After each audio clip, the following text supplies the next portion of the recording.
এক একজনের মৃত্যুতে কত টাকা নিয়েছিল হাসিনা ভারতীয় সীমান্তে বাংলাদেশিদের নির্বিচারে হত্যাকাণ্ডে? সীমান্তে বেসামরিক নাগরিক হত্যার ঘটনা বাংলাদেশের জন্য একটি উদ্বেগের কারণ হয়ে দাঁড়িয়েছে। বিএসএফ এ ধরনের মৃত্যুকে হত্যা না বলে অনাকাঙ্ক্ষিত মৃত্যু বলে আখ্যায়িত করছে। সীমান্তে বাংলাদেশি নাগরিকদের হত্যার প্রধান কারণ বিএসএফ এর অতিরিক্ত বল প্রয়োগ।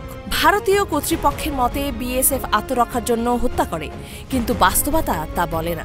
বেশ কয়েক বছর আগে human rights watch trigger happy নামে একটি প্রতিবেদনে এ ধরনের বেশ কয়েকটি মামলার উল্লেখ করেছে, যাতে বেঁচে যাওয়া এবং প্রত্যক্ষদর্শীরা অভিযোগ করেছেন যে বিএসএফ তাদের গ্রেফতারের চেষ্টা না করে বা সতর্ক না করে নির্বিচারে গুলি চালায়। বিএসএফ আরও দাবি করেছে যে দুর্বৃত্তরা গ্রেফতার এড়ানোর চেষ্টা করলে তাদের সদস্যরা গুলি চালায়। সীমান্তে নিরস্ত্র বাংলাদেশি নাগরিকদের বেআইনিভাবে হত্যায় বাংলাদেশের উদ্বেগের বিষয়টি নয়াদিল্লিতে খুবই কম গুরুত্ব পেয়েছে।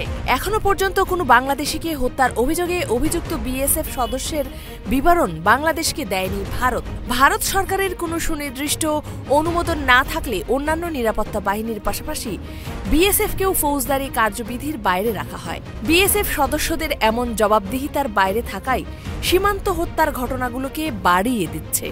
তবে সাবেক স্বৈরাচারী হাসিনা সরকারও এ বিষয় নিয়ে মুখ খুলেননি। রাজনৈতিক নেতাকর্মী এবং সাধারণ জনগণ মনে করে সীমান্তে যে হত্যাকাণ্ডগুলো হয় সেগুলোর কোনো প্রমাণ বা অস্তিত্ব যেন দেশীয় আদালত কিংবা আন্তর্জাতিক আদালতের এখতিয়ারে না আসে, সেজন্য মোটা অঙ্কের টাকা পেত হাসিনা।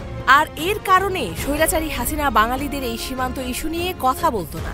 বাংলাদেশ ও ভারতের নাগরিক অধিকার নিয়ে কাজ করা সংস্থাগুলোর উচিত একটি নিরপেক্ষ কমিশন গঠনের জন্য দাবি তোলা। সেখানে এ জাতীয় ঘটনার জন্য ভারত ও বাংলাদেশ উভয়ই অভিযোগ জমা দিতে পারবে, প্রয়োজনীয় প্রমাণও জমা দেবে উভয় পক্ষ। এই কমিশনটি হবে স্বতন্ত্র ও নিরপেক্ষ। ইফাত আরা খান, ডেস্ক রিপোর্ট, এই সময় টিভি, ঢাকা।